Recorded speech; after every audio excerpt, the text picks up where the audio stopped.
আওফ ইবনে মালিক রাদিয়াল্লাহু তাআলা আনহু বলেন, সাল্লাল্লাহু নবী সাল্লাল্লাহু আলাইহি সাল্লাম আলা জানাজা, আল্লাহর নবী একটা জানাজা করলেন একদা। ফা হাফিজতু মিন দুআইহি, সেই দিন আমি তার দোয়া মুখস্থ করেছিলাম। আল্লাহর নবী জানাজায় একটি দোয়া পড়েছিলেন, সেই দোয়া আমি মুখস্থ করেছি। আমি বলি শুনেন।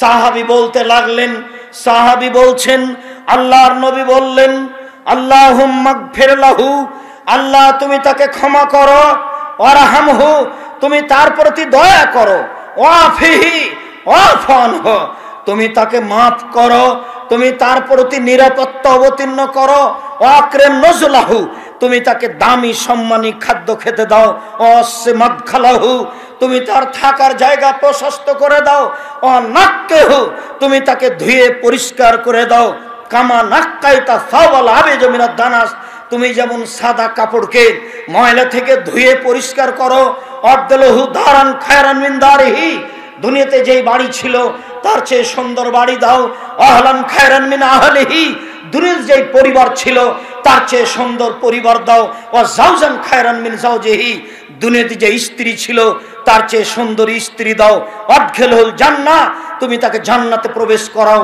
ওয়াইদহু মিন আযাবিল কবর, তুমি তাকে কবরের শাস্তি থেকে বাঁচাও, মিন আযাবিন নার, তুমি তাকে জাহান্নামের শাস্তি থেকে বাঁচাও। আল্লাহর নবী ওই মরা মানুষকে লক্ষ্য করে যে দোয়া পড়লেন, সেই দোয়া আমি মুখস্থ করেছি। সেই দোয়াতে একটা বাক্য আছে, আল্লাহ তুমি তার প্রতি দয়া করো।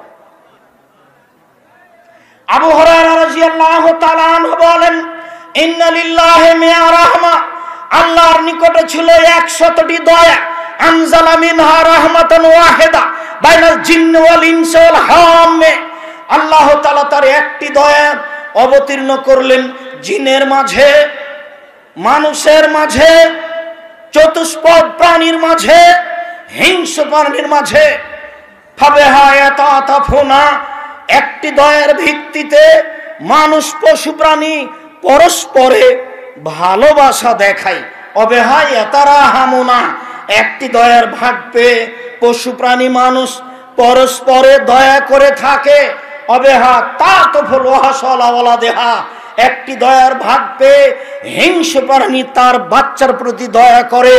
সম্মানিত দিনী ভাই বোন, একটি দয়ার ভাগ পেয়ে গাভী তার বাচ্চাকে আদর করে চাটে, একটি দয়ার ভাগ পেয়ে কুকুর তার বাচ্চাকে আদর করে ডাকে, একটি দয়ার ভাগ পেয়ে সাপ তার বাচ্চাকে আদর করে, একটি দয়ার ভাগ পেয়ে মুরগি তার বাচ্চাকে আদর করে ডাকে, একটি দয়ার ভাগ পেয়ে মানুষ তার ছেলে মেয়েকে শতবার চুমা দেয়, আদর করে কোলে নেয়।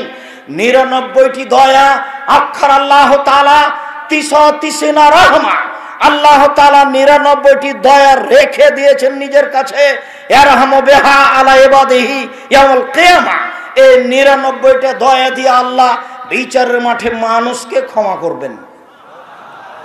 একটি দয়ার ভাগ যদি এমন হয়, তাহলে 99টি দয়ার ভাগ কেমন হতে পারে?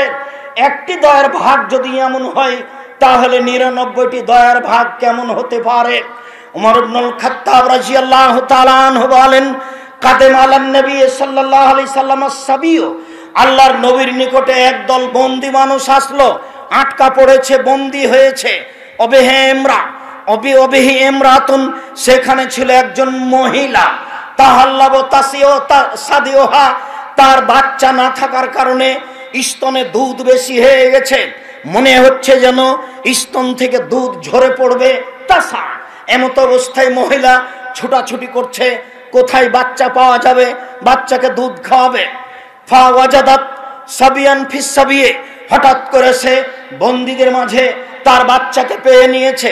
ফা খাজাতহু, মহিলা বাচ্চাকে ধরে নিয়েছে। ফাল সাকাতহু বিবাতনিহা, বাচ্চাকে পেটের সাথে জড়িয়ে ধরেছে। ফার জাতহু, তারপর বাচ্চাকে দুধ খাওয়ানো আরম্ভ করেছে। আল্লাহর নবী বললেন, মা তারাও না হাজিহি, সঙ্গী সাথী তোমরা এই মহিলার ব্যাপারে কি মনে করো? এই মহিলা কি তার বাচ্চাকে আগুনে নিক্ষেপ করতে পারে? সঙ্গী সাথী কি বলতে চাও? এই মহিলা কি তার বাচ্চাকে আগুনে নিক্ষেপ করতে পারে? কুলনাল্লাহ, আমরা বললাম জি না, মহিলা তার বাচ্চাকে আগুনে নিক্ষেপ করতে পারে না। তখন আল্লাহর নবী বললেন, শুনে রেখো, লাল্লাহু আরহামু আলা ইবাদিহি মিন হাজিহি আলা ওয়ালাদিহা ও বিওয়ালাদিহা।